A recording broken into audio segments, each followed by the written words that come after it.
Hi, my name is Miss Yvonne Wan. Welcome to my class. Today we are going to learn how to paint a panda using traditional sumi inks and paper and watercolors in celebration of the Lunar New Year in 2022. Chinese New Year kicks off on February the 1st, 2022. The Chinese New Year is different from the New Year Day that we have in Western societies, and that is because most countries use the Gregorian calendar, which has around 365 days, whilst the lunar calendar is based on 12 full cycles of the moon, which is roughly 354 days. There are many ways to track time, as there are cultures and languages. Each calendar reveals something about how the people who created it relate to the world around them, while also preserving rich cultural identities and memories. The giant panda lives high in dense bamboo forests in the misty, rainy mountains of southwestern China. It is one of the world's rarest mammals. Only about 1,500 of these black and white relatives of bears survive in the world. The average lifespan of a panda is 20 years, and their average size is 4 to 5 feet. And they eat almost nothing but bamboo shoots and leaves. Pandas are very shy. They don't venture into areas where people live. This restricts pandas to very limited areas. Giant pandas are no longer endangered.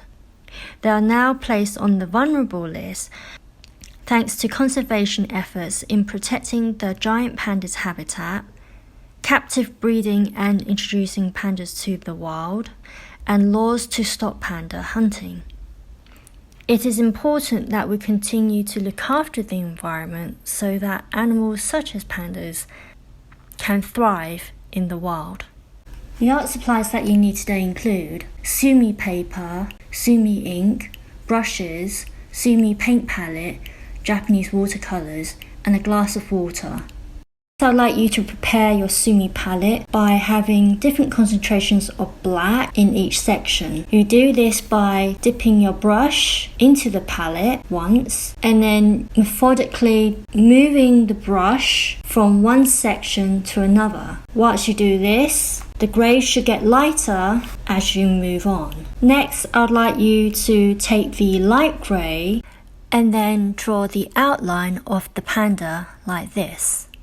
You use the tip of the brush and press lightly to have a nice defined outline. Next, I'd like you to dip your brush in the solid black to do the ears like this. A little bit of black on the brush does a lot. Once you've done this, I'd like you to do the nose and then the eyes like this. So I'd like you to apply the brush to the paper like this using diluted black. Next, I'd like you to take the clear water and add this to your original strokes to create the illusion of fur around the edges like this. You'll notice the ink will start spreading on the paper, and when it does that, it makes the ink look like fluffy fur. You are welcome to add an additional outline on the panda if you choose. Remember, a lighter grey gives the panda a softer look. Once you've done this, I'd like you to dry your brush and then use the solid black to write your name on your artwork, like this. Press lightly for precise lines.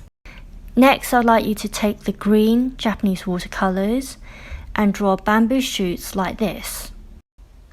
And there you have your completed drawing of a panda. This brings us to the end of today's class. I hope you had fun. See you soon.